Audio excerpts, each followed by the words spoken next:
All right, this week's podcast takes me to Jim Levasseur's trophy room. It's a beautiful trophy room. It's got many great Massachusetts bucks on the wall, some moose, a bear, even an Illinois buck, but the Massachusetts bucks are bigger and better if I'm being honest with you. Jim's a great guy. This is the second podcast we've done, but first on video. Hope you guys enjoy it. Before we get into that, though, just a couple of quick hunt stock announcements. Big Woods Bucks podcasts are committed, so Hal Blood and team will be down doing some live podcasts and seminars. Jeff Doyle, another great guy, great YouTube page. He's coming down to do some seminars, promote his page. Just Hunt Club also coming, and we've got a lot of other big names in the works. So they're just going to keep rolling those announcements out as we go.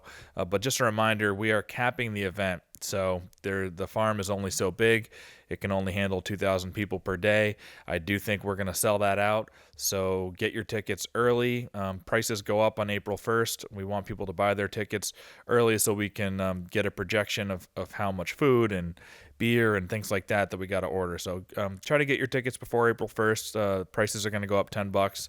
After that, you can get tickets on eventbrite.com, search for Hunt Stock, or click the link in the bio here. In person, you can go down to Reedy's, get tickets, or you can come see me and see Jim in the Northeast Big Buck Club at the Springfield Sportsman Show, where I'll have tickets on sale there as well. So really looking forward to it. The weeks are ticking off here, and before you know it, we're going to be in August. The sun's going to be shining, and we're going to have a great time at Hunt Stock. But let's get into this podcast with Jim Levasseur. Okay, we got another episode of the Hunt Suburbia podcast, and I'm sitting here with Jim Levasseur for the second time. You're a repeat guest, right? Mm-hmm. How's we're going to talk deer hunting, recap your season, which was awesome season. I mean, you killed a behemoth of a buck. You said you're going to get that back from the taxidermist here in a couple weeks? Yeah, I should have it back in about 2 weeks. Yep. Who do you use again for your taxidermy? Northeast Taxidermy. Yep. And they're based out of? Middletown, Connecticut. Yep. You love their work? Everything in here is pretty much? Everything except for, I think, one. That little one up there was like, that's an old one, but yeah, everything else is from them for sure. Sweet. Yeah. Well, I can't wait to see that buck when it comes back. Me too. You're going to have it on display at the Springfield Sportsman Show? Yeah, I'll have it by then for sure. In the Northeast Big Buck Club? Yep. Trophy room there? Yep. So, I'll be down there. Jim will be there. Come check out that buck. I'll have a little Hunt Stock booth, and we'll be selling tickets there and stuff. But, yeah, I can't wait to see it in person because everybody says it's bigger than the pictures. Yeah, it's one of those ones you gotta put your hands on it. Yeah. So why don't we jump right in and just tell like the story of that buck? Like, did you have a history with that buck? Or Yeah. That's a buck that I was after in 2019 that I came really close to a few times. Figuring him out, patterning him, and then that was the year COVID hit, and the woods that I had to myself all those years filled up with hunters that year, and that buck just vanished. He the third, fourth week of archery, I was getting really close to him, and he was gone. And then no pictures of him, nothing. It's a big piece of property. There's other roads that you can cross and so forth. And then late in the season, like probably the last week of muzzleloader of season, I got one picture of him. And then as soon as the season ended, I started getting more pictures of him in January. So I knew he had made it through. I was really happy to see that. Spent a lot of time looking for his sheds, which I never found. But wherever he was hiding out. Did you ever find out where he was hiding out the whole time? I think I did. Yeah. I think I narrowed him down, and that's where I found a lot of sheds that in this one particular spot.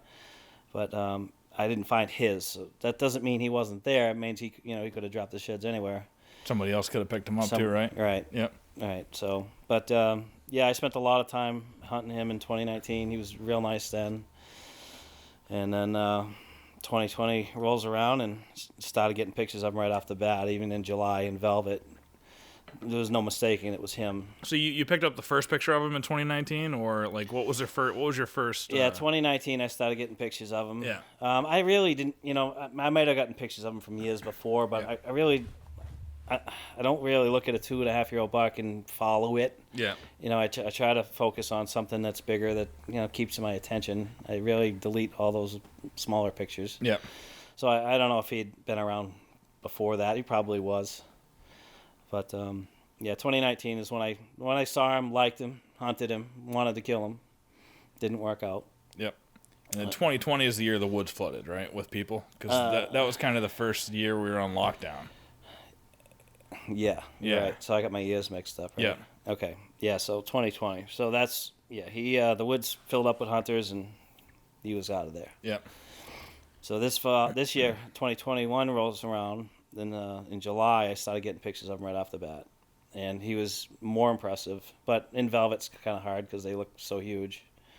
But I knew it was him. He had the exact same rack, just a lot bigger, much bigger frame. So now, do you put your cameras out in July every year? Yeah, I start in July. Yeah. Start taking inventory, see what's out there, and I like to watch the antlers grow. But I try to do it in early July. I started putting cameras out in June this year, to be honest with you, because I like to see that growth. Yeah. And I got pictures of him right off the bat, and it was funny because he was in the area where I found all those sheds the year before. So I spent a lot of time in there and trying to figure him out, and I was getting a lot of pictures of him in there, and it's really, there's patches in there that are just impenetrable thick. And I spent a lot of time in there, and I found out where he was bedding. I put cameras on his bed, got him sleeping, coming and going a lot. So I was pretty confident going into the season that I'd be able to shoot him right there. It didn't work out that way. What happened? What happened when he went hard horned? He switched up a little bit. He went hard horned. He stuck around until it was the second week of October because I'm in zone 9 where I'm hunting. Yeah. And the eastern part of the state opens up October 2nd this year. Well, I didn't start till the 17th. So October 2nd, October 3rd, October 5th, October 9th, he's there. Yeah. He's like right where I want him to be. Everything is perfect. I'm like, oh.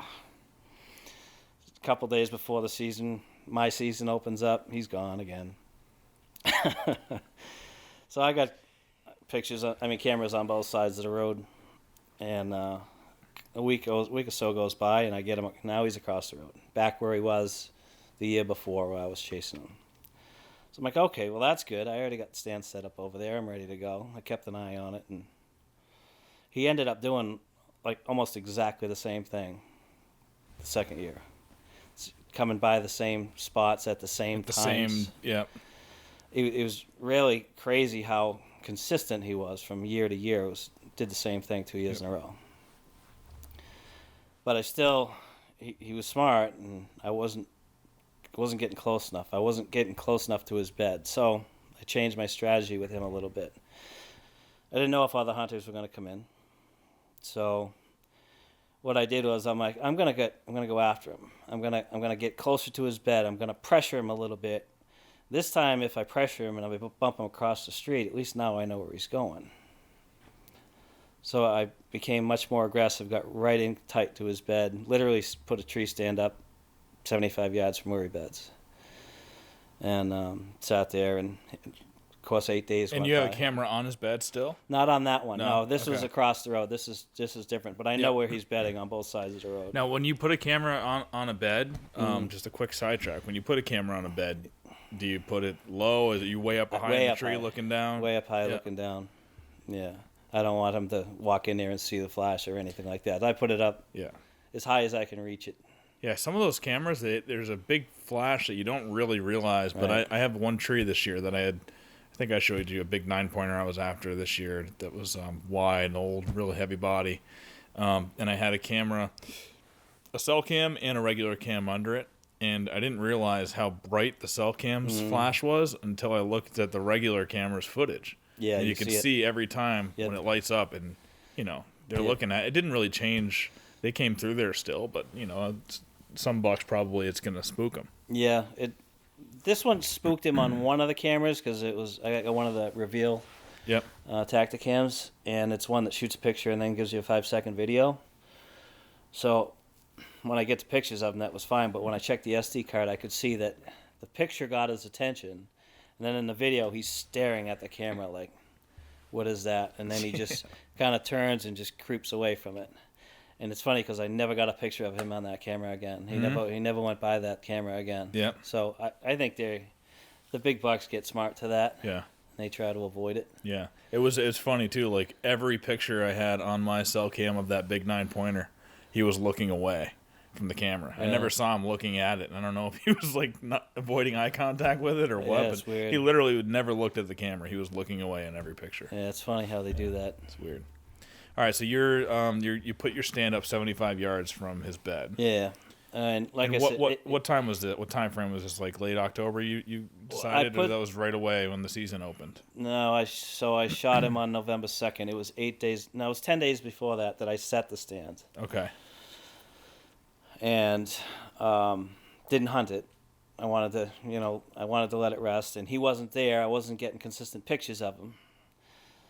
But after, I think it was 5 or 6 days, I'm like, okay, it's due to be hunted. I'm gonna go sit there, and the wind was right, and I got into that stand for the first time, and I had does walking by me. I had small bucks walking by me, so everything was good. Nobody was winding me. I wasn't catching anybody's attention. Nobody, the deer weren't looking up at me or any of that stuff. So, like, okay, the setup is good. I was tucked away really nice in some thick pines.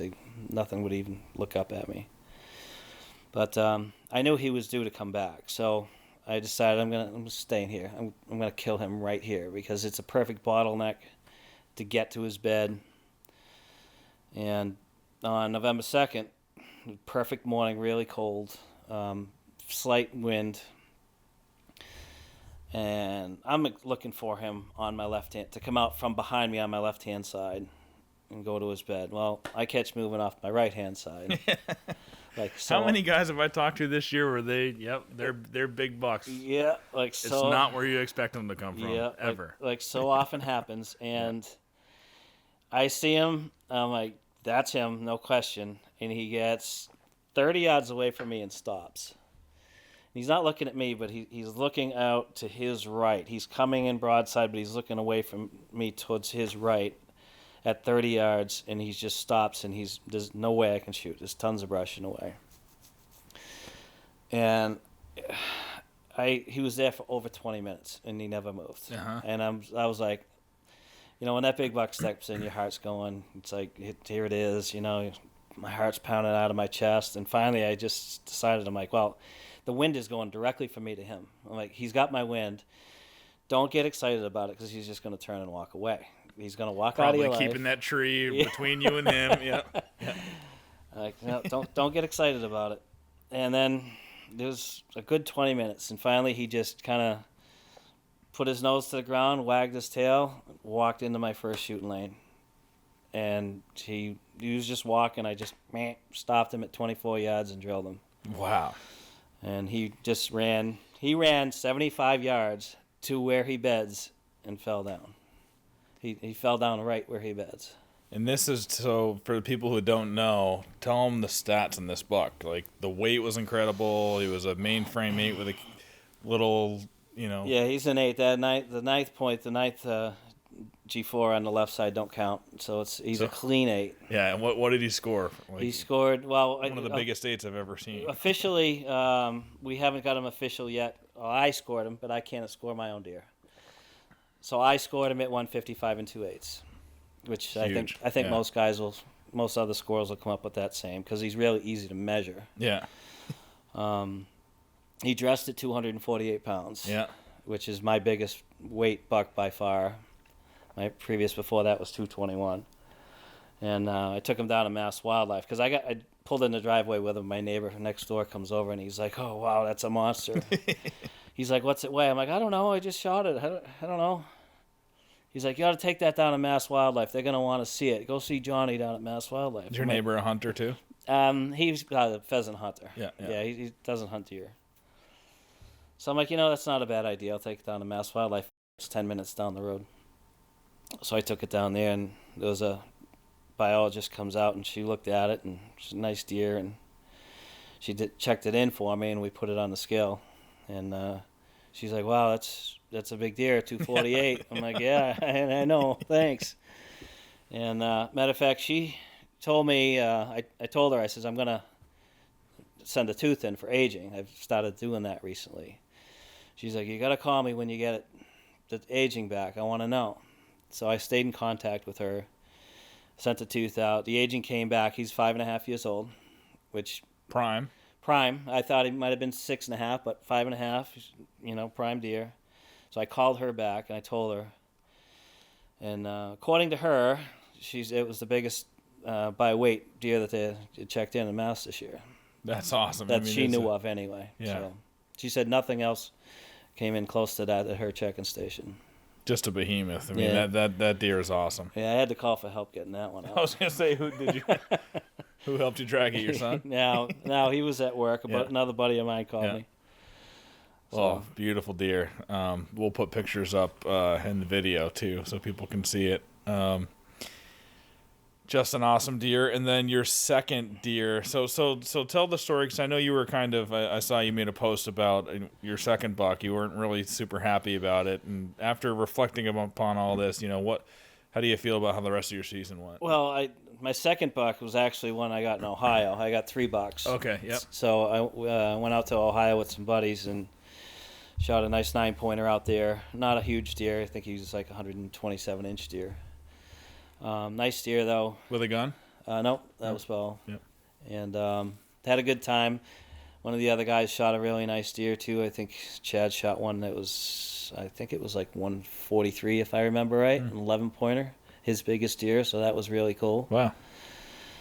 And so we had fun out there, and then came back to Mass, and I kept looking for a big one.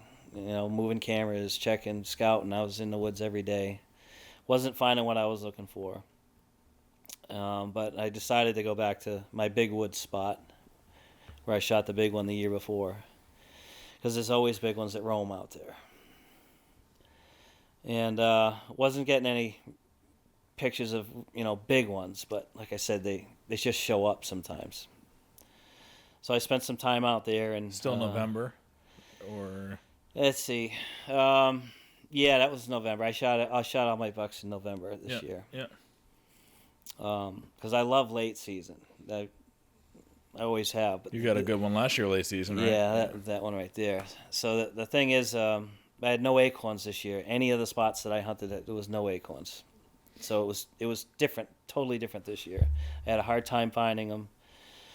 But I was still in the thick woods hunting in that mountain laurel, which I like. Set up a stand, and that day, the second 8-pointer, the second Mass 8-pointer came by. It was just one of those days. Everything just felt right. The conditions were good. The wind was good. Just felt like one of those deer days, and I caught movement of him about, I don't know, it was probably 3 o'clock in the afternoon. The sun was out. I caught him going through the mountain laurel. He was about probably 150 yards from me, and he was kind of quartering to me a little bit, but not much, going through the mountain laurel. And every time the sun would hit him, I'd see antlers. And at that distance, didn't have time to put my binoculars on him or nothing. He's got to be good. He's got to be a good one. He's got to be a good one. I talked myself into it. And so I just fallen the way he was going, and I had an opportunity at 100 yards. That was shotgun season for that one. And it was just real. It happened really quick. He hit the opening. I pulled the trigger, and he took off. I knew when I pulled the trigger, I could tell that he hunched up his belly. I knew I hit him a little bit far back, so I gave him plenty of time. And to make a long story short, he only went about 75 yards, and I found him. But it was a small 8-pointer, 2.5-year-old 8-pointer. And the thing that hurt me the most about it was he was just beautiful, gorgeous, perfect rack. He would have been a stud in a couple of years. Yeah, good potential buck. Yeah, so that one hurt. That's the one That's the one I wish I could take back, catch and release, but it doesn't work that way. Yeah. So, shot a bunch of does for the freezer too, so in good shape with some venison. Yeah, I'm sure you got plenty. Yeah. Going back to that, your first one, I just had a thought, and now I forgot about it, but it'll come back to me. Something that you said on that giant. Oh yeah, so. You said the wind was going right at him, right, for that 20-minute standoff. What do you think? it was going directly at him. He had to have caught your wind then, right? Well, I don't know, because it was really calm that day. It was cold, and it was 9:30 in the morning when I shot him. And I just think that at that time of the day, and the way the sun was coming up, I think my thermals were carrying my scent right over him. Yep. Because if he had smelt me, he never would have came. Yeah, because it is so rare, like you said, when they have that big standoff like that, and your wind is. I had the same exact thing happen this year, and my wind was going, and it was my big 9-pointer. The first time I sat in the stand, he came through 30 yards, but everything in the way, and then stopped behind a giant tree, and he was there for 30 minutes before he moved again. I would just see his antlers from behind the tree, and my wind was going right at him, but he did what you thought yours was going to do. Yep. He walked away and kept that tree right between him and me. So he knew something was up. So, that buck must not have. Yeah, they don't get like that big being stupid. So But he knew something was up. There was a dead coyote at his feet. Oh, really? That I found out afterwards. It was literally probably 2 feet from his feet. Oh. So he may have smelt that. Yeah. But the coyote was on the downwind side of him. Did you have anything to do with about that coyote? Oh, I don't know anything about it. So that may have had something to do with it. I'm not sure. He never looked at that coyote. He never put his nose down and smelt it. I don't know. I can't explain it. But I'm just glad that he did what he did. Me too. Yeah. He's not, though. That was special. I mean, I to get a deal like that I've been after for a couple of years, and to be able to shoot him with an arrow and watch him fall. Didn't you say is he like in your eyes right now, and maybe it's recency bias, but your best, most impressive buck? He's definitely my best archery buck. Yeah. By far. I mean, I got some good memories. Some really nice ones, yeah. I got some good memories on the wall. But yeah, he's definitely up there. He was just really impressive with the mix of the body weight and. Yeah, the body weight's cool, and just to be as big framed as he is as an 8-pointer, just a clean 8. Yeah. I was so glad that 9th point didn't score. I really didn't want it to score. Yeah. And it doesn't. He's just, you got to see him. Yeah. No, I can't wait. Yeah. We're going to see him in Springfield. Yeah, I put him up with Pat Burns came over with his rack, and we took a picture in the backyard with the two of us side by side. Oh yeah, that's a great pic. It's you can tell by that. You know how big Pat's buck is, and mine's beside it. It doesn't look like a spike one next to his, so that's pretty good. Right. Yeah. And so since we were talking about scent, what you're a stickler on scent control, right? Yeah, very much. Let's walk through that again. I know we probably covered some of it in the first podcast, but for people who haven't heard, what lengths do you go through on your scent control? Well, first of all, I won't go in the woods without showering. My body's got to be clean, but clothes are clean, unscented soap, all that. I do use the ozone box to put my, all my clothes, all my gear in. Yeah. I think that has made a big difference for me in the last few years. People complain, it smells like bleach when you take it out of the box, but 20 minutes later it's gone. So I like that. I like that a lot, and then I guess if you're tracking, if you're on the ground, it probably doesn't matter so much, but I spend a lot of time in the trees, too much time in the trees this year. But maybe you can burn some off shed hunting. Oh yeah, I definitely will. I definitely will. So yeah, I like the clean body, clean clothes. I spray down the seats in my truck. Foods, I won't eat. John Petrick kind of taught me that about eating the garlic and the onions. I still do, but not like normal. Yeah, I recently, maybe he told me that too, but I found this past deer season, I was watching during deer season, watching what I love onions and garlic, like all of us do, and especially when we're eating venison. But yeah. So I paid more attention to that. I don't even eat much in the stand either. I don't either. And but that buck that I shot saved me from doing a lot of all-day sits, because like that one over there, I was doing all-day sits for. This year, I didn't have to do that. Yeah. I would have if I had found a big one I wanted to get. But, Yeah, just being as clean as I can be. It's the scents, the ozone. Do you dress light on the way in and then put stuff on? Yes, I definitely started doing that a lot more. I basically, if I'm going in the morning, I'm going in my base layers with my heavier clothes, strapped to my backpack. Yeah, that's a good point. Not getting sweaty going in is huge. Yeah. Yeah, even going in the afternoon, same thing. I'll just wear my lightest clothes and put the jackets on when I get there. Yeah. And you mainly hunting from a fixed stand that you've hung or presets? Mostly. I mean, I do use a climber too. I move around. Again, it's the situation. Yeah. It depends on what the deer are doing, what I'm seeing out in the woods. But you have to stay flexible. You can't just sit in a permanent stand all the time. It's, you gotta adjust. Yeah. Because they do. Yeah. So I know a lot of guys are hunting out of the saddles and so forth. Yep. I think my son's even doing it, but I tried it once. I probably didn't give it a fair shake. But I practiced one. I've got one this year. I was gonna try to hunt more with it this year, but I only got the summer. I was so busy with stuff. I only got to practice it twice. I wasn't confident going into the season, and then once the season starts, you feel like, and if you're practicing, you feel like you're wasting time. Right. You could be out in the stand hunting. So. Right. So I got my old Summit climbing stand that I'm comfortable with, and I use that most of the time. Too, if I'm going to be hunting in the same general area, most of the times I'll leave it at the base of the tree, put a padlock on it, and I don't have one of any of the cushy seats on it. I have a mesh seat on mine, so it doesn't hold odor. That's smart. Yeah. I pulled the cushy seat off of it the day I got it. You just kind of like wrap them like a bungee cord mesh, because I've seen seats like that. It's one that I actually bought, and I have had it for so long I don't even remember where I got to it. It was an aftermarket seat for a Summit stand. It looks like a fishing net basically. Yeah. And it's comfortable. It does the job. Yeah. And it does, like I said, it doesn't hold the scent like the cushions do. Yeah. So cool. So let's talk about you looked at the rack I brought over here. We're going to score it after this. It's been past 60 days, so we can actually score it. But you said it's dark antlers, and so what was he hanging around in hemlocks? And Lanny Benoit told me, and I've seen people debate whether this is really the reason for rack color or not. But Lanny told me that it's all based on what the bucks are rubbing. And a darker rack is going to be rubbing spruce trees. I believe that too. Right? Yeah.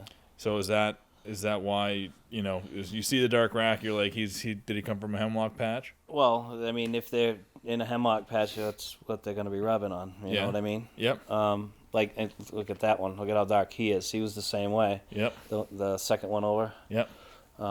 He's dark too, and he came out of mountain laurel, but there's a lot of hemlock mixed in.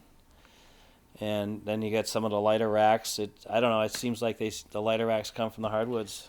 Yeah, I saw somebody say that it has to do with like where they're bedding and spending a lot of time too. Which, I mean, kind of like what you said. If he comes from a hemlock and he spends a lot of time in a hemlock, he's bedding in there too. But they were saying it's if he's in a shady area all the time, it stays dark. Right, doesn't get sun bleached. Look at like what an old shed looks like. It gets sun bleached. If they're always bedding in an more open area with some sunlight, then you get the I like those chocolate antlers. To me, it's almost more of an elusive deer because he stayed in the shadows. You know what I mean? Yeah. He wasn't out gallivanting in the sunshine. Yep. So I kind of like those. Yep. Yeah, and after I shot that one too, and it was on his blood trail, he brought me into this really thick hemlock, but it was hemlock, but swampy hemlock area, and I would have never went in there unless I was following a blood trail. Like it was so thick, I would have never wanted to walk in there. But then, like, it opened up in there a little bit, and you could tell where there were beds, and there was a nice rub that gets hit every year in there. So I was thinking, I even said it in the video. I was like, maybe this is his bedroom right here. He brought, he ran through his bedroom and his blood trail. I got in there to see it. I would have never seen it otherwise, but that would make sense because it was real dark in there too. Yeah, he's a cool buck. Yeah, he was cool. So what you got to work a lot now that the season's over, but I know you don't stop thinking about deer. Like what I never stop. what are you doing right now? My cameras are still out. Yeah. And I mean, everybody's out finding sheds, and every single buck that I have is still holding on to their antlers. Yep. So I'm not interested in going in the woods right now and just bumping deer out. Yep. So I'm doing some ice fishing for my free time, and once the antlers start dropping, that's when I'll get out. Yeah, I saw. Would you go fishing a few days ago or something? Yeah, right? Sunday I went out. Yeah. Catching bass and stuff. Yeah. Yep. Catching bass and pickerel and nothing major, just having fun with the guys. Yep. So, but yeah, once the antlers start dropping, I'll get out. Yeah, I haven't seen any half racks going by my cameras either, and I've been walking in like that video that I put up with the coyote kill on the ice the other day, which is a crazy video. That's a sanctuary, and I don't mind walking through there. And I've been seeing bucks in there, and every one of them is still holding on. full. Yeah, they're just. Yeah, I haven't seen one, so. Yeah, it's crazy. There's so many guys that are finding antlers, but not my bucks. I call them mine, but they're not. Not the bucks, ones. The bucks I have on camera, I should say. Your inventory. Yeah, my inventory. Well, why don't we go through and because we're in such a beautiful. This is an awesome trophy room, man. Really, really nice job. Thank you. There's a couple moose on the wall. You're not going to be able to see it all in the frame here, but after I'll go through and film everything, and we'll piece them together. But let's tell some stories if you're cool with that. Yeah. Going from left to right. From left to right. Yeah. So let's talk about that first rack up there. That's kind of a Euro. Yeah. Well, that's actually a set of sheds. Yeah. That I found. That was with my son. I found one side. I think it was in February. Yep. Now, I'll never forget it because it was 2008. Yeah. That was the year we had the bad ice storm here. And there was, what's the word? Maple ridge out back here. Yep. And all the tops had come down. And I'm like, they're going to be eating those tops. So we went up there, and sure enough, I found one side in February. And we looked and looked and looked and looked for the other side. Couldn't find it. And then it was opening day of turkey season that spring. We were walking in, going up that hill, and walked right onto the other side. Like, and it looks like it was still in perfect shape. Yeah, I have no idea how we missed it, but I found one side in February and the other side the first day of turkey season. So, and that's a nice buck. He's an 11-pointer that scores 158 as sheds. Oh, really? Yeah, Wow. yeah. He's a pretty. I'm sorry, 152. 152 is sheds. See, they always look different to me when they're angled that way. Yeah, you know? yeah. Yeah, so that's nice. And then what's this next buck here? The next one is that's a typical 8. Yep. That's an archery buck right here in town. At the time, that was I don't remember what year that was. Probably 2006, 2007. At the time, that was my best archery buck. Mm-hmm. Had a really cool hunt with him. I watched him walk. He was about in hardwoods. He walked about 200 yards out in front of me, and I stopped him with a grunt call and called him in, and watched him come in. It took him probably 15 minutes to get to me for a shot, but called him in from 200 yards and killed him at 20. He came right into me, so that was cool. At the time, I was pretty ecstatic about that. It's a nice buck. And then probably informed, you probably, all right, the grunting and calling them in works. So you probably used that to death after that, huh? Yeah, sometimes too much. But you learn over the years. Yeah. You learn. But at the time, that was a good buck. I forget what he scores. I think he's like 120 inches, 117, 120 inches. Yep. I forget. Beauty. So that was your best archery buck at to date time. At that time. Yeah. Yeah, that was, I think, 2006, if I remember right. Yeah. All right, now we're getting to over his TV to the center, so these are a couple of his prized possessions. What about that double drop there? That double drop was, 2012. That was a buck I had been after seriously. Spent a lot of time, all day sits, in freezing cold weather that year. That was muzzleloader. When I shot him, I got my first picture of him. I think it was November 28th. God, he is a gorgeous, handsome buck, too. Yeah, he kind of showed up out of nowhere, and I spent that every day hunting him. It was super cold that year. And on, I think it was December 18th, if I remember right, I had given up sitting. I was so cold. I just couldn't take it anymore. We got fresh snow that night. Zach was away at school, and I called him. You know, he was asking me every day for updates. I'm like, I'm getting pictures of him. He's moving during the day.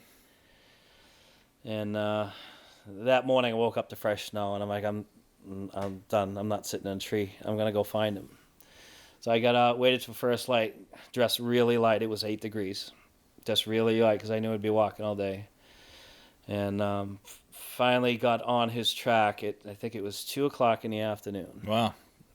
Before I found his track. And he had a crooked toe. It was easy. He had a very distinct track. And not to mention he was big. Yeah. Big woods. Yeah. And got on his track at 2 o'clock, and I shot him at, I think it was 2:15. He was That's a fresh track. I got on his track. I knew it was him, and I knew where he was going, so I just stayed on it. And him and a little 6-pointer were digging up T-berries. There was 14 inches of snow on the ground. So when I got to them, they were broadsided, I think about 40 yards. And they had their heads in the snow, so their eyes were blocked by the snow. They never knew I was there. Was it windy or like? Not really. No, it was pretty calm that day. It was pretty calm that day. That it was very, like I said, we got fresh snow that night. It was all powder because it was so cold. Yeah. So it was really quiet walking. Yeah. And but I knew it was him because the G2 with that kicker coming off the side, and I saw the drop tine. So I knew that's him. I had my scope, my muzzle loaded with the scope. I put the scope on his shoulder. I pulled the trigger, and of course, all the smoke fills the sky. You can't see nothing.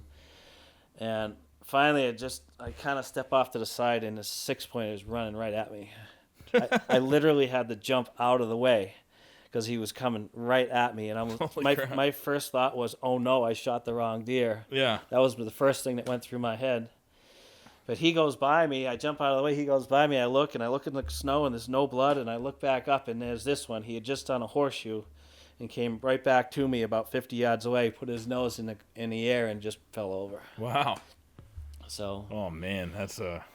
Yeah. What did he score? He's 159 7/8. Basically an 8-pointer with the 2 drop tines and the kicker, so... And you said he came out of nowhere, so is that a buck that you didn't really have many pictures of, or I didn't have any history, pictures of him until the 28th that year, 28th of November. So yeah, he just kind of showed up. But once he showed up, it wasn't.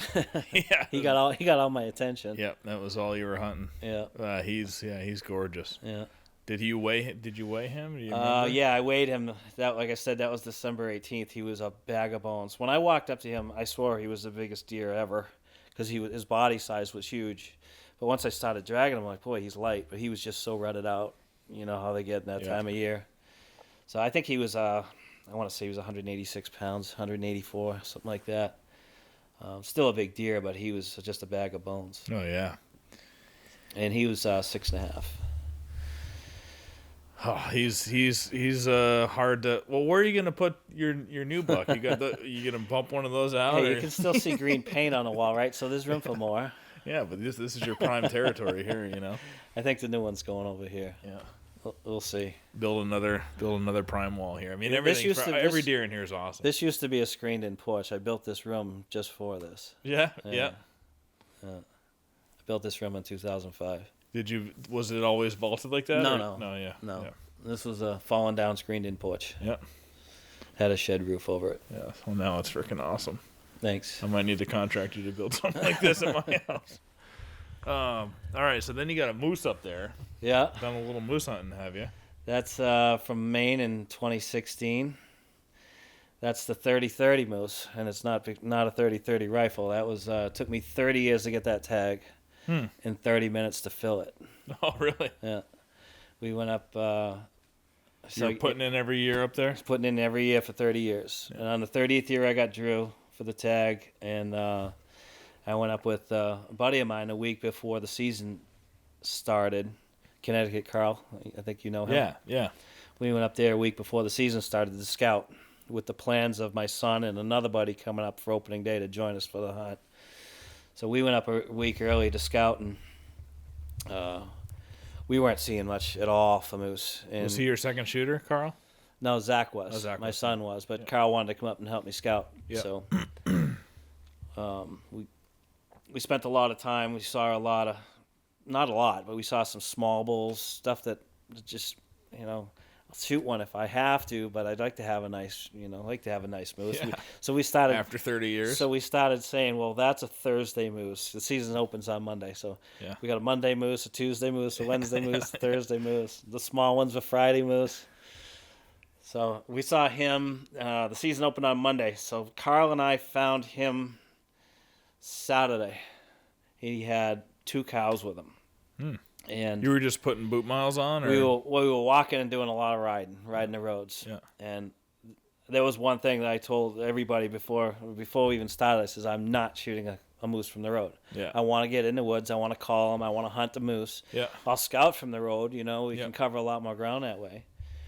But anyway, Carl and I found him on Saturday with a tip from a logger, the guy driving a logging truck. Thank you. Zach and my other buddy came up on Sunday. We told them about it, and I'm like, come on, let's go for a ride. Maybe we can see him. So we went back there on Sunday, and sure enough, he was there with the same 2 cows. I'm like, okay. So we made a plan for Monday morning. He was kind of visible. It was kind of on a main road, so I figured other people might have known about him. So we actually got up there at 3 o'clock in the morning. We parked the trucks and waited for first light and got up. Zach and I got up in the back of this clear cut. We walked in probably 300 yards. Didn't see anything at that point, but we got up in there, and as soon as it hit legal light, I started calling. I did some grunts. Yep. And I had a shoulder blade. I started raking the trees. I knew he had cows with him, so I wanted to challenge him. I didn't want to sound like another cow. And as soon as I got done calling, I heard him grunt. He was probably 300 yards, I'm guessing, at that point.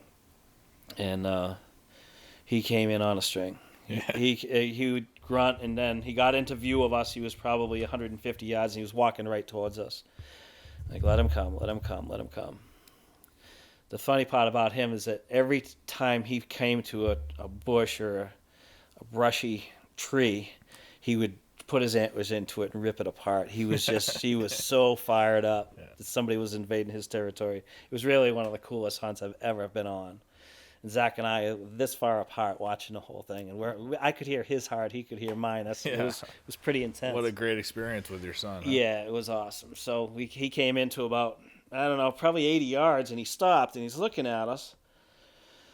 And He goes, that ain't no moose. we could hear a truck coming down the road, and I'm thinking in the back of my mind, this truck driving down the road is going to see this moose, step out and shoot it in front of us. I said that to Zach. I'm like, this guy's going to see the moose. Yeah, because there's a lot of that people. I hear Hal and those guys say that it's not like it was, where you could fill your tags from the road. That was a big thing, though, right? Yeah. For a long time up there, there were so many moose, you could Right. you really get one from the road. Right, and a lot of guys still try to do that. Yep. So I was worried about that. So I told Zach, I said, he's 80 yards. I'm resting on a stump. I'm like, let's just shoot him together. He's like, I don't have a shot. I can't see him. I says, all right, I tell you what, I'm going to shoot him in the chest, and when he turns, you shoot him. And that's what happened. I shot him in the chest, and he turned, and then Zach shot, and Zach turned him around, and he just made a U-turn and came back, and I shot him again. He ended up with 2 holes in his heart, and we watched him go down. That was pretty cool. Yeah. We had to pack him out right where he fell. Yep. And So what is he width-wise? he's not real wide. I think he's 48 inches wide. Yep. He was 8.5 years old because Maine does that. Maine sends the teeth in. Yep. So he was 8.5 years old. So I was happy with him. That was a good Monday bull. Yeah, that's beautiful. And he's got that real dark chocolate rack and dark coat that I like. So. Instead of keep going that way, why don't we what's this moose about here? That moose was 2011 in New Hampshire. New Hampshire. Okay. Now that one, I think I had applied for, I want to say 8 years of applying for that one, and I had a zone H1, which is Colchester area. Not a lot of moose there, I got notified of my tag, I think, in June. And I was up there every weekend scouting. Never saw a moose. Found very few tracks. It was just tough. It was not a good area. And it was just me and Zach. That was it. He was, I think, 14 at the time. And so we went up opening day, hunted all day. We packed our lunch in. Well, it wasn't coming on the truck for nothing. We were going to hunt all day, every day, as long as it took for the season. Because I didn't really have high hopes because there was so few moose. And that's your first moose, right? Yeah. So how did you even know? You didn't use a guide or anything? Nope. Nope. How did you know how to hunt for a moose even at that point? I spent a huge part of my life in Maine. Yeah. I have a camp up there, and I was always playing with them and, calling to them. And I knew what kind of habitat they liked and where to find them.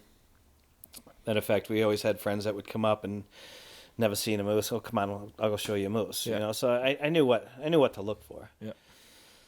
So we found a nice spot up there and hunted the whole first day. Didn't see anything. Went back the second day, and it was just basically I was calling, get to a spot that looked good, do some calls, sit there for a half hour, move on to the next spot. Walk another quarter of a mile and call. And I think at that time, I want to say that was probably the third stop. We had stopped that morning, called, nothing. Got up to go to the next spot, and it was him and another bull that were actually coming to the call. They were just slow on getting there. So we were standing up, and I saw him. He turned broadside. They saw us. They turned to go, but he turned broadside. I shot him, and then he went, 30 or 40 yards. Stopped. I shot him again, and he went down. Zach never had a shot at that one, but he was my subpermity on that one too. I think he probably would have shot if he was taller at that time, because there was a hill in the way. But that was just me and him. We were totally all alone, and we were about three-quarters of a mile from the truck on that one. And I think we shot that at 9 o'clock in the morning, and we got the last piece of meat to the truck at like 3:30 in the afternoon. And being in New Hampshire, it's a little harder probably than Maine, right? There's just a lower population. It definitely was in that area for sure. Yeah, so that's awesome. And how wide was he, or how old was he, or do you know? No, I don't know about that one. They didn't have that information back then. Yeah. I think he's 47 inches wide. Yep. Another beautiful. I never got the teeth, the age on that one. Yep. But yeah, that was my first moose. That's my second. I only shot two. Probably never shoot another one because the tags are harder to get now. But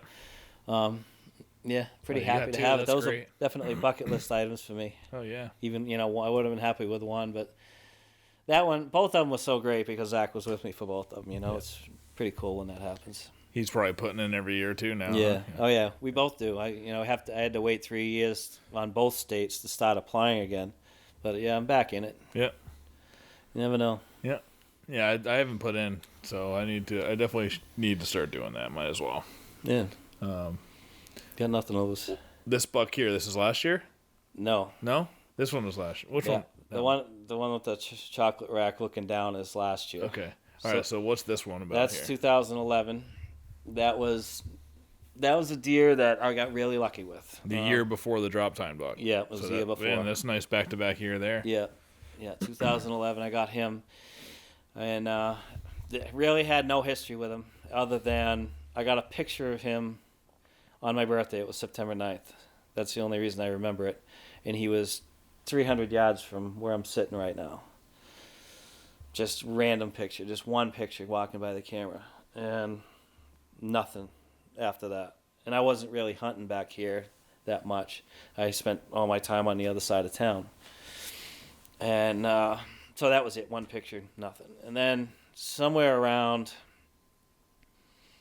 the last of archery season that year, I got a picture of him across town where I'm hunting. Yeah. There was no mistake in that rack. I'm like, that's him. He's over there now. And I hunted him.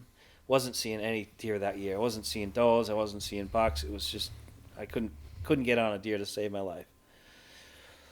Opening day of shotgun season rolls around. I'd gotten a couple more pictures of him. I'm like, okay, he's staying in this area. I'm going to sit here. And I sat till, I think 10 o'clock that morning. And Zach is at school. He's in college.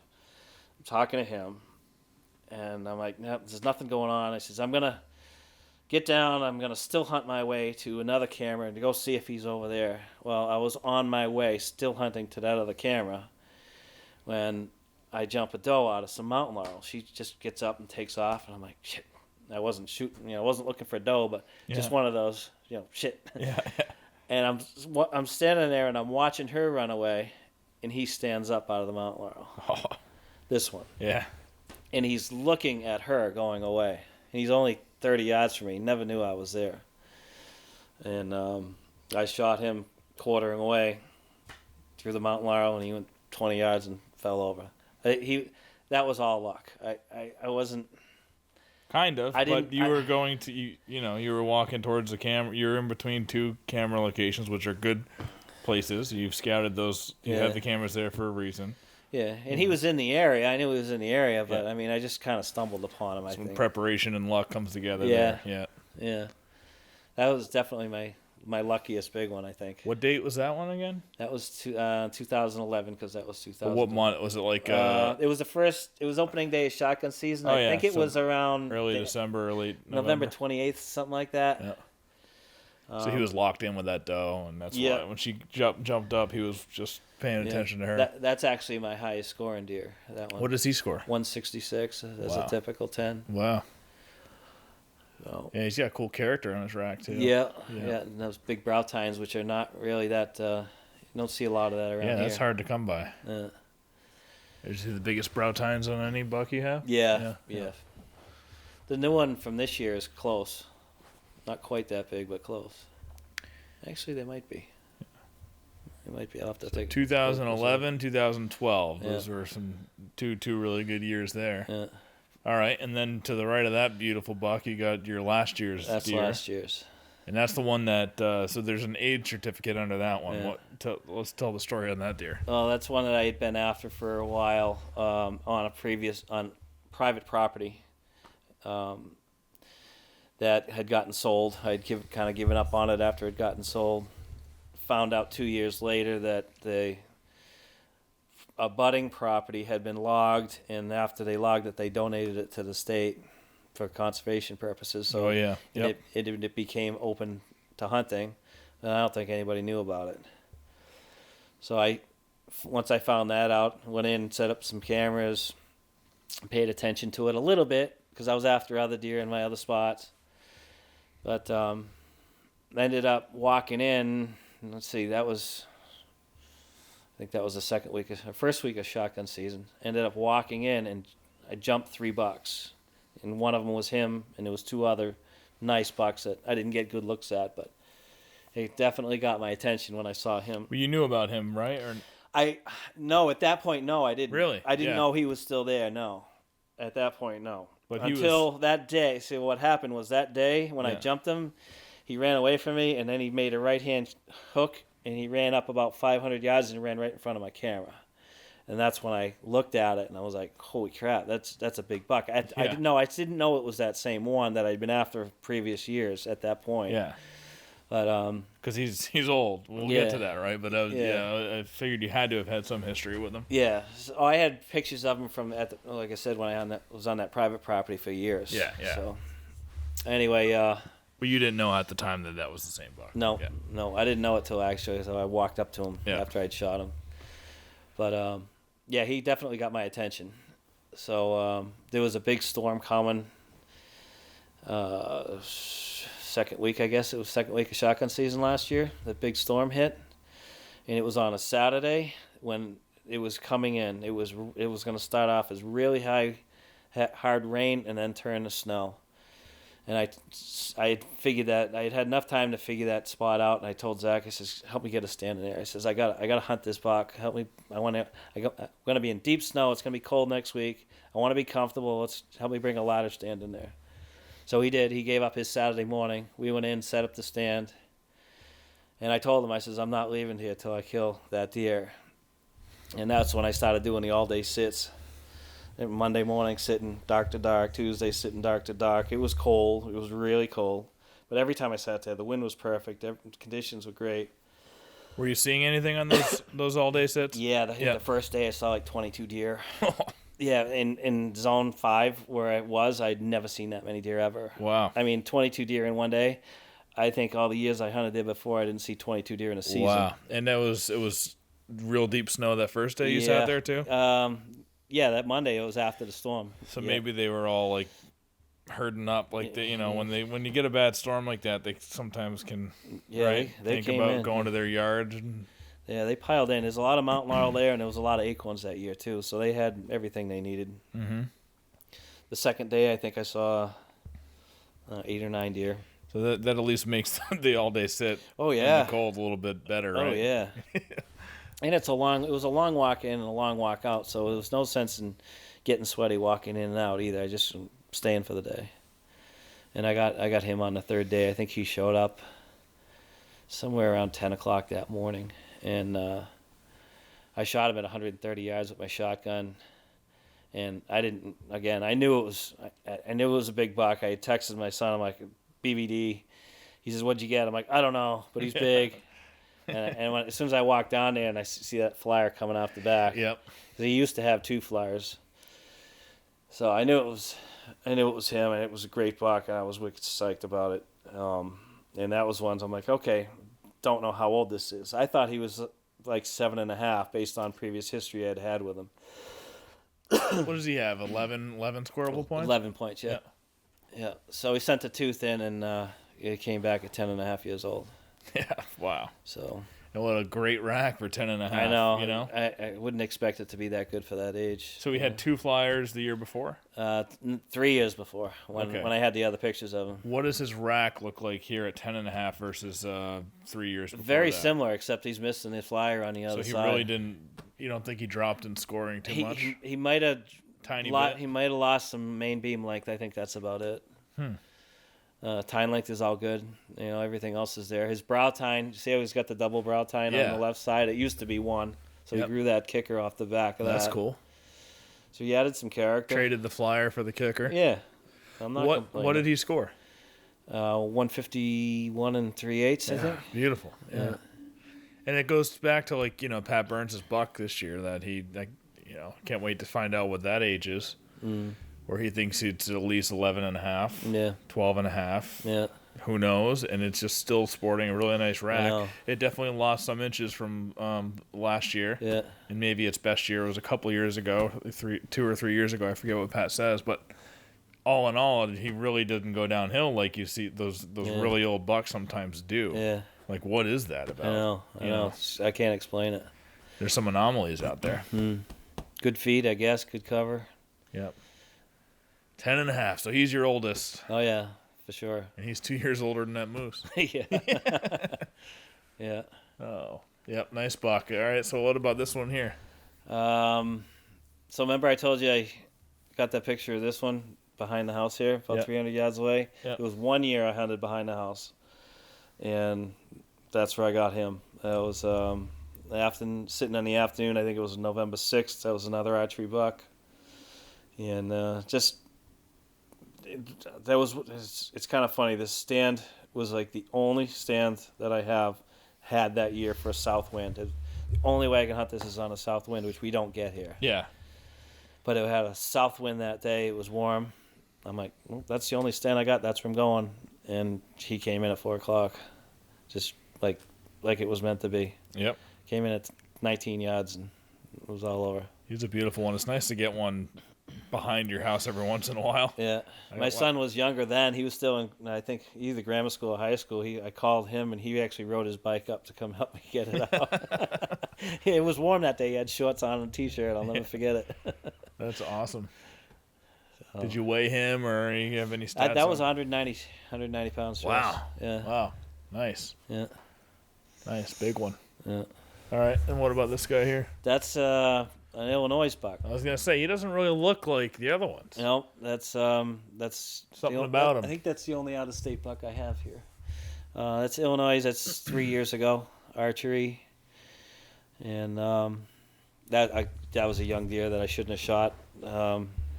But I liked him when I saw him coming through that cornfield. And anyway, yeah, I think he's a 143-inch deer. Yeah. no big deal. But the Illinois deer in here is a little smaller than a lot of your Massachusetts bucks. Yeah. I mean, a lot of people are gonna watch this and think that these bucks grow on trees like they do, and they don't even grow on trees in Illinois and Iowa. These big ones, but it's really tough to do here in Massachusetts. I put a lot of time in. It's people don't realize what I basically give up work for 2.5 months. Yep.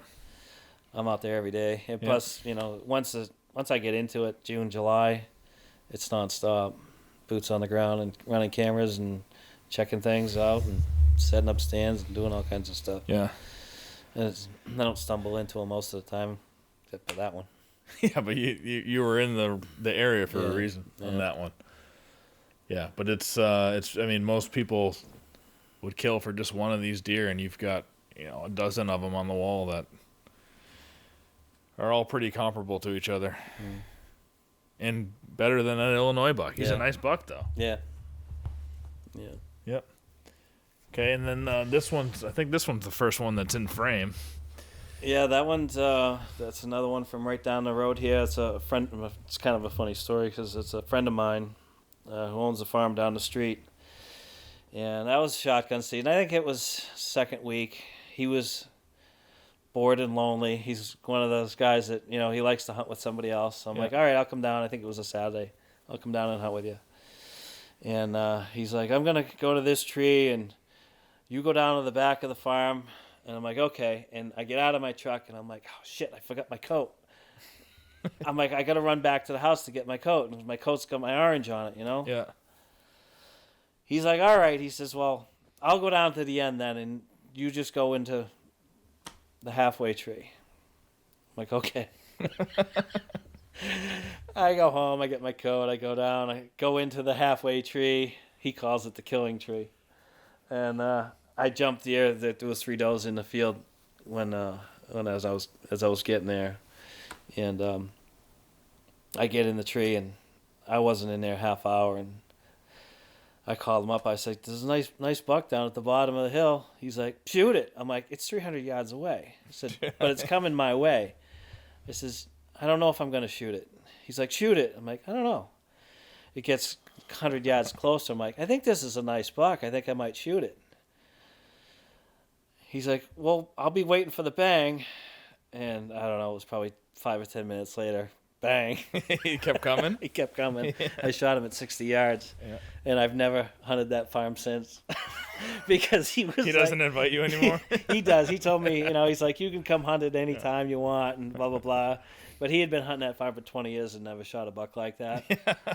So I felt bad about it. Yeah. And now he's hunting that farm with his grandkids and so forth. So that's your spot. But yeah, I kind of snaked that one on him. That was, again, shit luck. Right place at the right time is all that was. Yeah. A lot of things had to, if you didn't forget your jacket. I know. He would have been in that stand. I tell him if you had been in that stand, you would have missed it anyway. Do you invite him over to look at it every once in a while? Oh, yeah. He's there quite often. He looks at it every time he comes in here. Then what's that one score? He's really impressive. Yeah, 138. Yeah. Just a clean 8-pointer. Nothing fancy, but he's nice. That's a big 8. Yeah. I like the dark coat on him too. Yeah, he's pretty. That is nice. That's really nice. All right, so going from the dark coat to the pale white coat here. What's this porcupine? What's the story? Everybody asks about that porcupine. That's just a albino porcupine. I found it dead at the bottom of a tree while out deer hunting. Huh. And I saw it, took a picture of it, and walked away. Came home, started telling people about it. And they're like, really? Albino porcupine? So I'm like, yeah, okay, I'll go get it. I went back, brought it home. A bunch of people came over and looked at it. One guy says, I want to mount it. I'm like, okay, well, you can have it. And more people started showing up. And I'm like, hey, I said, I'm thinking I might have that mounted. He says, well, that's fine if you want to have it mounted, but it needs to be mounted. If you don't, I'm gonna. So I had it done. Northeast did that too. And that was a fiasco because so porcupine, they do porcupines all the time. Yeah. It's for taxidermy work, but they don't have albino porcupines. So they were worried about, if the hide slipped on that or if something happened to it. So Joe, the owner, did that all by hand himself. Didn't want a chance something going around with it. So Yeah, just had it done. And when people walk in the room, I mean, It's a prize piece. You see all the stuff that's in this room. Everybody's like, "What is that?" I get more comments on that white porcupine than anything else. And those sheds that are hanging right beside it, Yeah. those are all from one deer. That was a deer that I was after for a while and never ended up getting them. You see all the broken ones in there? Yeah. I named him Wood Chipper because the first time I ever saw him, it looked like he had stuck his head in a wood chipper. Just a He fighter. was so broken up. Yep. Yeah. And all those years, he kept growing antlers and breaking them. Never got him. Saw him once during muzzleloader season, and that was it. But found his sheds for quite That's a few cool. years. Yeah, you got a lot of trophies from him anyway. Yeah. Nice Bobcat mount up here. Yeah. Bobcats, there's lots of them around now. They're all over. They're crazy how many. They are just beautiful, though, huh? Yeah, they are. Yeah. I don't know, that was quite a few years ago. I liked it. So Shot him? Yeah. Yeah, I was coyote hunting and called him in. What's the season like in Massachusetts for Bobcat? It goes, I know it's open now. I think it starts January 1st and goes till March 7th, if I remember right. Yeah. I'll have to check the book, but I know it's open right now. And you can't hunt them here. You got to go west of, like, Zone 9. All right, so it's all big. You can't. Yeah. All right. No suburbs. Right. No bow hunting. Or Nope, could you? Nope. No. It's federally regulated. Rifle. You can hunt him with rifle. I shot him with a rifle. Yeah. But you have to go from Zone 9 west. Yeah. To get him. But Zone 9 is infested with them. I get Holy pictures of them crap! all And the so time. are Zone 10, where I hunt most of the time. Yeah. Tons of them. I watched one last year. It was kind of cool. Kill a gray squirrel. Oh yeah.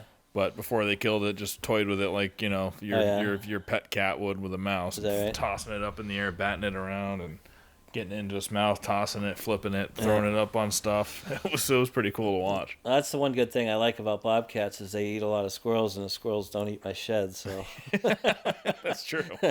Yeah. Yeah. All right. So what about this guy here? that was another one close to home.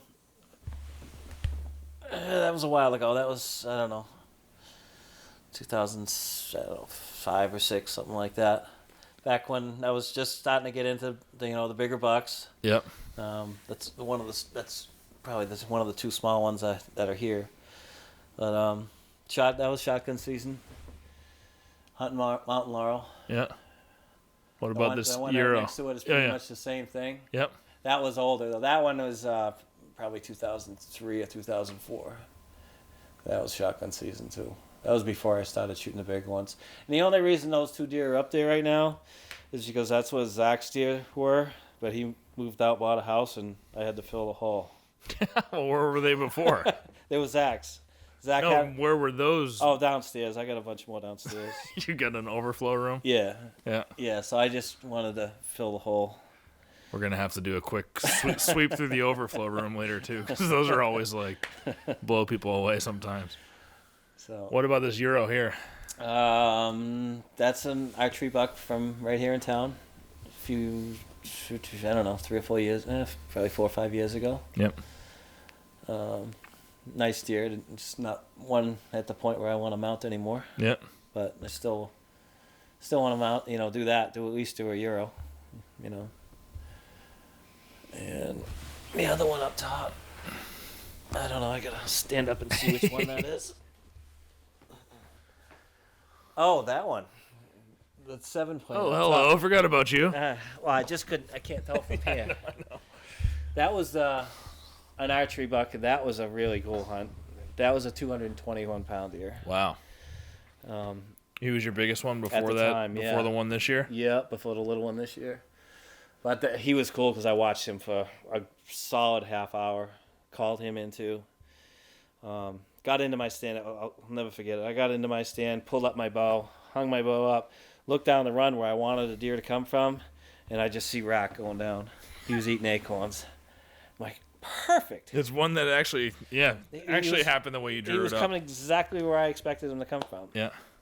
And I had a can call, and I hit my can call, turned it over, and he looked up at it, and he just took his sweet ass time walking in. He'd stop and eat an acorn every now and then, but he was just really slow. It was early. That was October 21st. It's early in the season. You only tipped that thing once? I think I might have done it a couple more times as he was coming. Yeah. But he came right to me, and I shot him at like 4 yards. Wow. So Steep angle? yeah, it was almost right down, but I hit him perfect, and he only went about 40 yards. But at the time, yeah, again, walked up to him and saw how big he was. I was pretty happy with that. Yeah, he's awesome. Yeah, 221. That was my biggest one for a long time. What year was that one? Probably 2000. I'm going off of that one, so probably 2007, 2008, something like that. I shot him the same year. Yeah. I shot the 190. So I shot this one first, and then I shot the 190 about 2 weeks later. So that was probably 2008, I'm thinking. So it was that kind of once you started stepping up into the bigger bucks, besides these two you just talked about, it was like you're starting to get into it. It's kind of like the two that I got last year. I got mounted because it was like my step up from shooting year and a half old bucks most of my life. Yep. To last year's were 2.5 or 3.5. And Yeah. I thought they were great at the time and got them mounted, and I love those deer. And then this year stepped up to two bigger bucks, and now I'm kind of like hopefully starting my journey where you started. Yeah. Around here. Yeah. Right. I mean, that buck we'll get to. We'll get to that one, but that's the one that changed my life. Yeah. Because he's next anyway, so let's talk about him. Yeah. So I. The one with the upright pose there. Yeah. Yeah. Yeah, he's 140 inches right on the nose. But that deer, that was the first deer that I had actually, I'd never seen big bucks because I had always killed whatever I saw that was legal. I was, back in the day, I was just, if it was a legal deer, I was killing it. Yeah. Period. And then this one, I saw him, and then I saw him again and got a shot at him and missed him. And then 3 days later, I figured out where he was going, so got in there with my climber and shot him. And I was like, holy shit, this can actually happen. You can actually do this on a deer that at that point, that was the biggest deer of my life, by far. And it blew me away. And it really got me thinking, well, if I can do it once, I can do it again. What do you, when looking back on it, what was it that blew you away about that? First of all, that they were there. The big ones, because I'd only seen other people shoot them. You know what I mean? I just wasn't seeing big deer because I just wasn't spending the time looking for big deer. I was looking for any deer. And you weren't passing deer. Yeah. I wasn't passing anything back then. If it was legal, I was shooting. But and I didn't pass anything that year either. But once I shot him and it sunk in that it's doable, and I actually patterned him because after I missed him, I was so frustrated that I missed him. I just took the next day off, and it was perfect conditions. The next day I went back, and I'm like, whoa, he's been here again. He crossed yesterday. And then I went in the next day with my climber, and I'm like, he's here again. And the third, there was snow? Yeah, there was snow on the ground. It was cold. And that's when so it was the third day I went in with my climber. I'm like, if he's been coming by here, maybe he'll come by again. And he did. And he was living right there. He was living right there. And after it was all over, I backtracked him and figured out what he was doing. He was eating acorns over behind the houses and headed for the deep woods to bed. I found where he was bedding after it was all over. And you probably didn't do that kind of level of detective work and scouting before, right? Deer. I never had. What was your scouting like before? These were just. But before that year, did you do any scouting? Oh yeah, I always scouted. I always scouted, but I was scouting for deer. I wasn't scouting for big deer. Yeah. You know what I mean? Yeah. I just wanted to shoot deer. So yeah, I mean, I always scouted. I always loved being in the woods. Yeah. No matter what. So you were setting up when you were hunting, when you were killing the smaller deer. You were setting up in the right places a lot of the time. You think it was just that you didn't pass stuff, so the big ones didn't. Yeah, I'm sure of it. I'm sure of it. And if I had a doe tag, the doe showed up, I'd shoot the doe, and God knows what was behind a lot of those does I shot. You know. Yeah. So. Yeah. It took me a while, but I got it figured out now. Yeah. But yeah, that was a special deer. That that was really cool because my father was still alive at that time, and he had seen that. He had hunted for 40 years and never shot anything close to that. Yeah. He was a meat hunter too, and so that was special because he got to see that. My son was alive. My son, I think Zach was 5 or 6 at the time, or maybe a little older. Yeah. So that was cool. Got to be there for that first big the step up, the leap. That's the one that changed me. That's the one that said, well, I can do it again. Was that your first buck that year?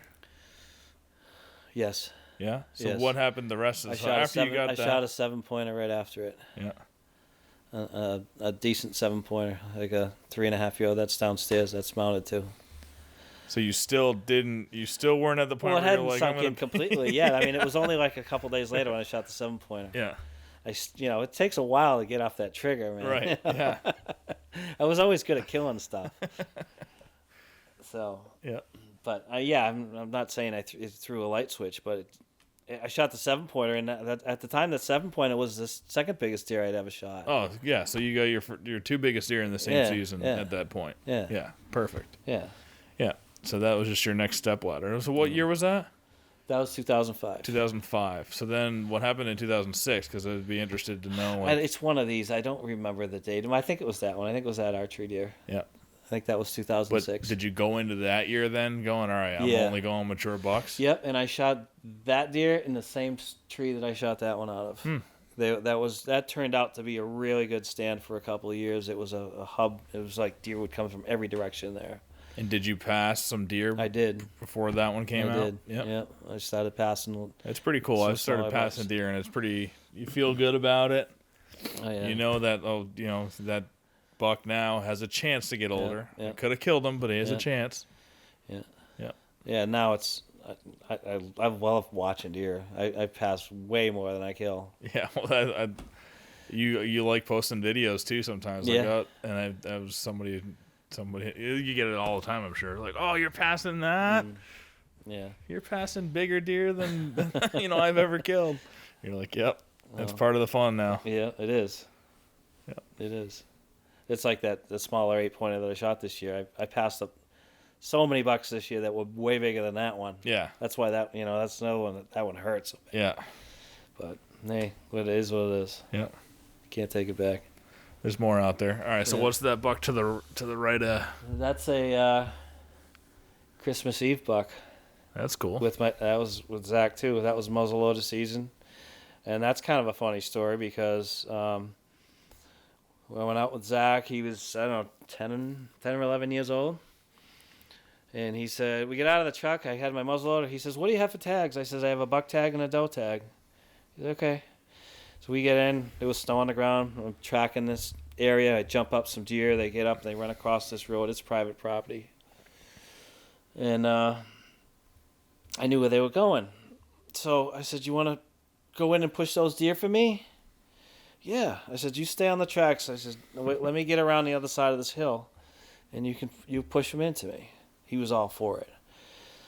So he goes in and he follows the tracks, and he ends up walking right onto a doe. Like, the doe was laying down. He got like 20 feet from it. And he was like so excited. It was like the best thing that ever happened to him. He couldn't stop talking about it. And anyway, so the deer gets up. They run. There was 3 or 4 of them. And one of them gets out in front of me about 100 yards with the muzzleloader. And I shoot it. And it takes off and it goes away from me. So I wait for Zach. I call Zach over. I'm like, "Come on over." So we go over and we get to where mine was when I shot it. There's blood all over the place. And we can see where it goes down the hill into the swamp. So we're walking down the hill into the swamp. And Zach says, "There it is." The swamp was frozen. And it was broadside, probably 100 yards, 80 yards. And he says, "There it is." And I look at it. I'm like, "That's a buck. I shot a doe." I'm like, "That's a nice buck." So I shot it, and like I said, I had a buck and a doe tag. Was he standing on the ice? He was standing on the ice, and what I didn't know at the time was the doe that I had shot was laying down dead.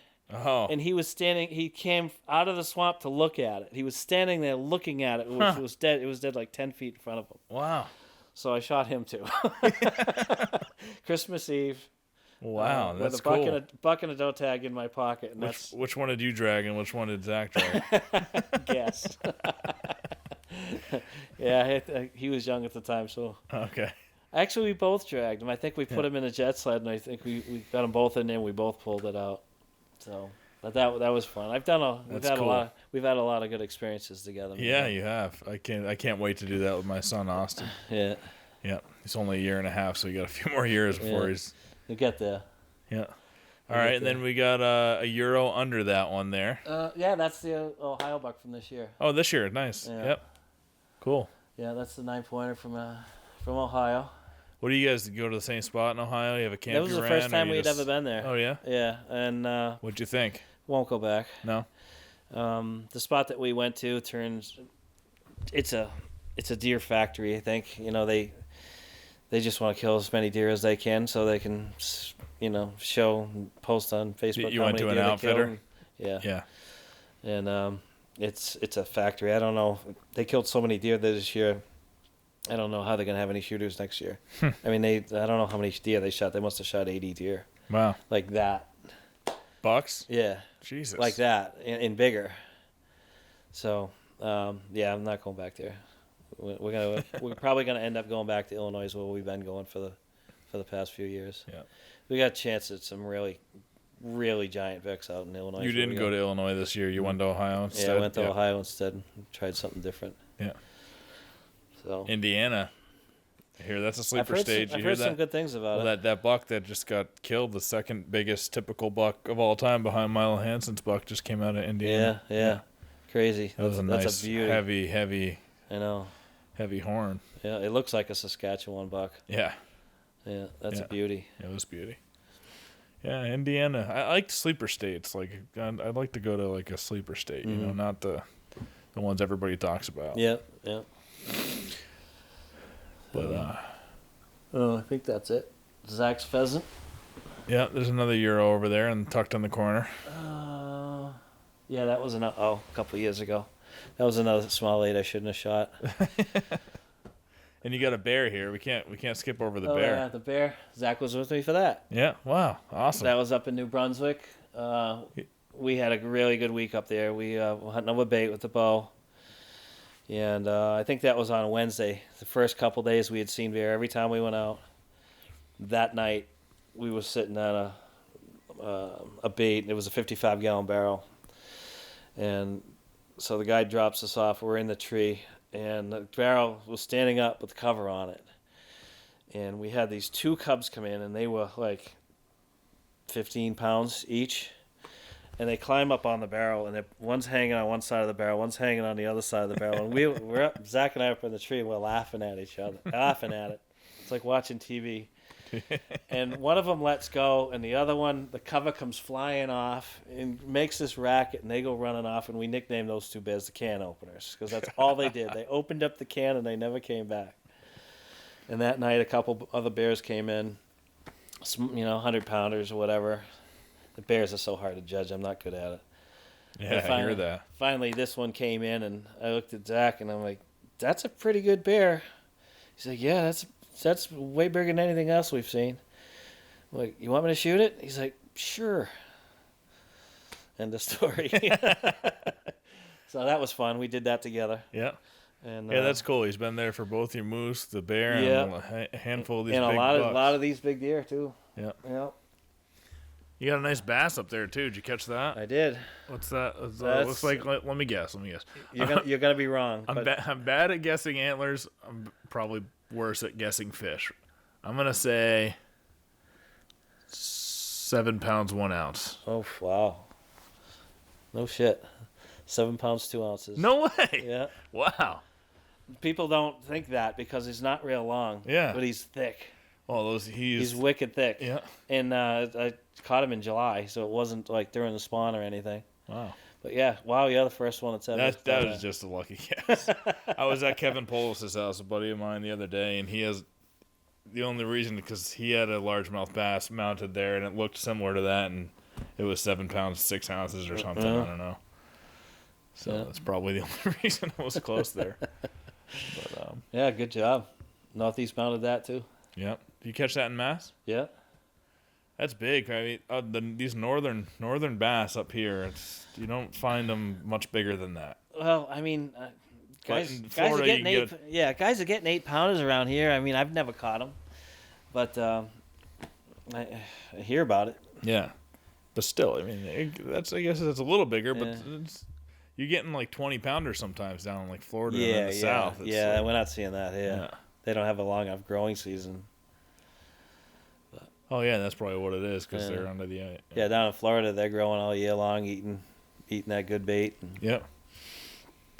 But I'm no bass expert by any means, but that was a good one. Back in the day, I caught it and had it mounted.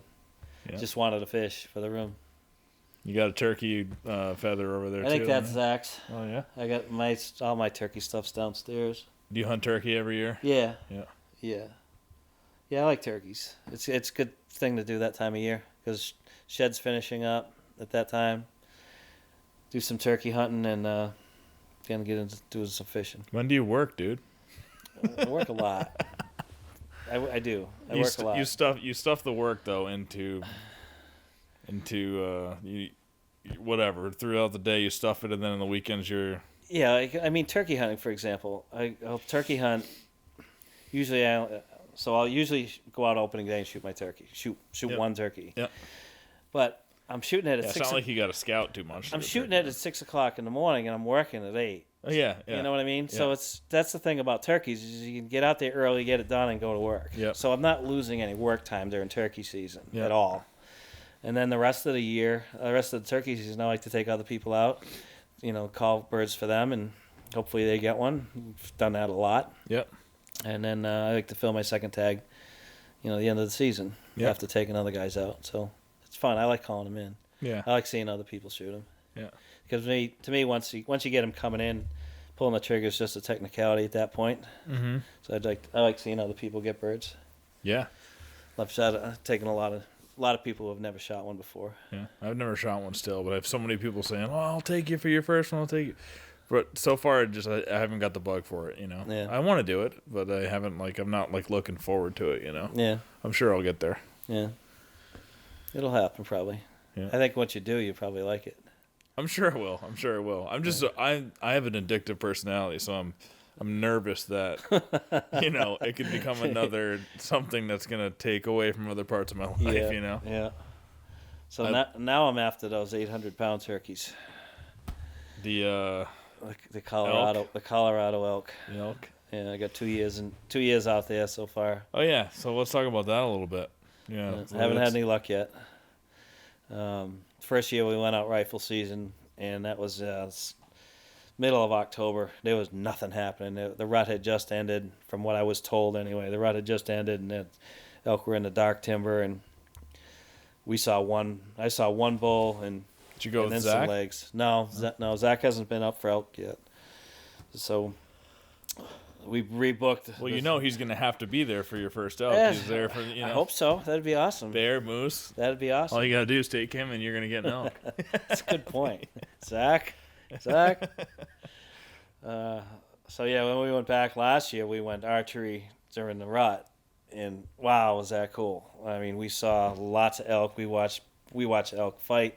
We watched elk mate. We watched elk do everything that elk do, except get into bow range of me. I think it was the second or third day. John shot a really nice 6x6, which made the trip. Three of us went hunting. One guy got a nice. Oh, you went big out one. with Patrick this year? Yeah. So I mean, just for one of us to get one was just awesome. We all shared in it. There's no jealousy or anything like that with us. Yeah. With us, it's for him to get one was just so cool. And but yeah, I'm going back. I'm gonna go back until I either get one or I can't do it, or maybe I'll keep going after I get one. I don't know. Yeah. It's a special place. Yeah. Being out there in those mountains, it's cool. Yeah, everybody talks about that. That's definitely one that I will get into at some point. Yeah. Yeah, so elk has been number one on my bucket list since I was 5 years old. I remember as a kid watching Mutual Omaha's Wild King with my father. It literally like 5 years old, and seeing that logo, which was an elk. Yeah. And wanting one that long. Well, it's so cool when you hear that. They're deep freaking. Yeah, the bugles. Oh my God. The chuckles they make, and I mean, last year we watched him wallow. We watched everything. Watched him fight, a really good fight, matter of fact. Oh, it's downstairs. I got a broken tine. We watched two bulls fight, videoed it. When we got back to camp, we looked at the video and noticed that during the fight, one of the tines had broken off. Went back and found the tine. Oh, yeah, that's cool. So, yeah. That's really cool. We saw a lot of cool stuff. Well, that's so do you have to do anything different to get in shape for that kind of thing than hunting here, since it's like way steeper mountains? What do you do for that? Well, yeah, see, so right now, you have to understand, I've been I know Jake Bennett's been saying he goes out and he works out all year to get into it. Well, I work all year. I don't work out all year. So, yeah. I mean, right now I'm in the worst shape that I am of every year because I've been sitting in trees for so long. But now I'm getting back into work, and I'll get the weight off, and I'll get my stamina back, and it's all going to start as soon as I get out shed hunting. That's when it really will kick in. And I'm going to actually start in Colorado in May. We're going back in May for a week of shed hunting.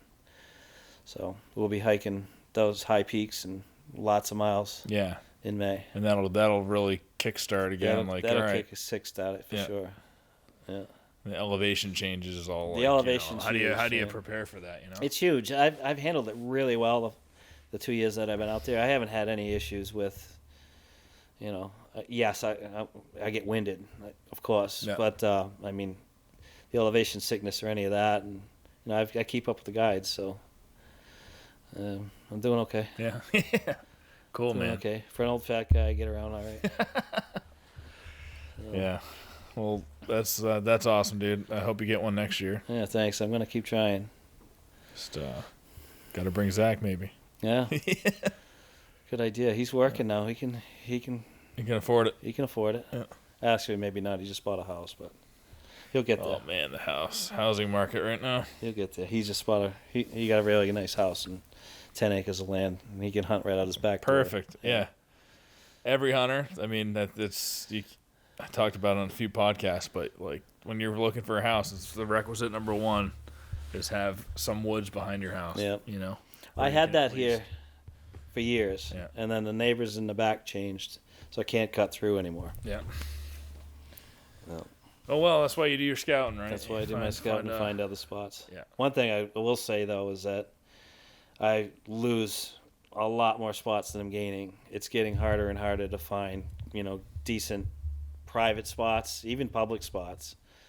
But the private spots that I've had some really good private spots over the years, and then new ownership comes in, and you lose it. And yeah. I mean, I lost 3 spots this year.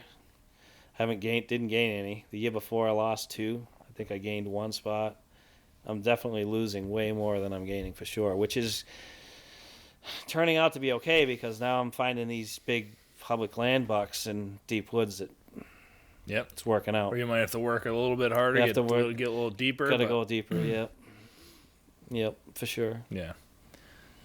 Well, yeah, I don't think you're going to have any problem. I don't think it's going to be your last 248-pound deer that you got this year. That's going to be a tough one to beat, but hopefully there's a few more big ones in my future. Absolutely. I'm going to keep trying. Well, dude, that was awesome. I think we should go look at your overflow room. There's nothing great down there. I still would love to see it. I'll get some nice B-roll of all the trophy room here, so we can put that into the video as well. But yeah, man, that was great. Right. And we'll see you at Huntstock, right? Yeah, definitely. I'm looking forward to that. That's going to be a good time. Lots of good people there. I'm sure I'll know a lot of people, and it's going to be fun. Yeah, I'm really looking forward to it. Yeah, hopefully it's anybody who's super into hunting in the Northeast going to be there. Definitely a lot of Boston bow hunter guys, the guys you go on trips with. Yeah. It's going to be Northeast Big Buck Club guys too. Yeah, yep. So that'll be cool. All right, man. Great chatting with you. All right, same here. Thanks for coming. Just a couple of quick hunt stock announcements. Big Woods Bucks podcasts are committed, so Hal Blood and team will be down doing some live podcasts and seminars. Jeff Doyle, another great guy, great YouTube page. He's coming down to do some seminars, promote his page. Just Hunt Club also coming, and we've got a lot of other big names in the works. So they're just going to keep rolling those announcements out as we go. But just a reminder, we are capping the event So the farm is only so big. It can only handle 2,000 people per day. I do think we're going to sell that out. So get your tickets early. Prices go up on April 1st. We want people to buy their tickets early so we can get a projection of how much food and beer and things like that we got to order. So try to get your tickets before April 1st. Prices are going to go up $10. After that, you can get tickets on eventbrite.com, search for Hunt Stock, or click the link in the bio here. In person, you can go down to Reedy's, get tickets, or you can come see me and see Jim in the Northeast Big Buck Club at the Springfield Sportsman Show, where I'll have tickets on sale there as well. So really looking forward to it. The weeks are ticking off here, and before you know it, we're going to be in August. The sun's going to be shining, and we're going to have a great time at Hunt Stock. Going upstairs. What's that moose head there? That was a dead head I found. Wow, what a beautiful dead head. Yeah.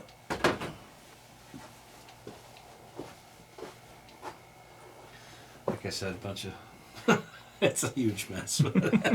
It's mine. I know where everything is. Yeah, this is all you need. It's perfect. That's a nice one. That was actually... That's not a deer that I killed. That was a landowner. Oh. If anything, I could show this to my wife and say, "See, Yeah. see, I'm not so bad." See, this is my clean room though. Yeah, See, my ozone boxes are right here. Actually, right now is a little Irish Spring, but that wasn't. Waldo.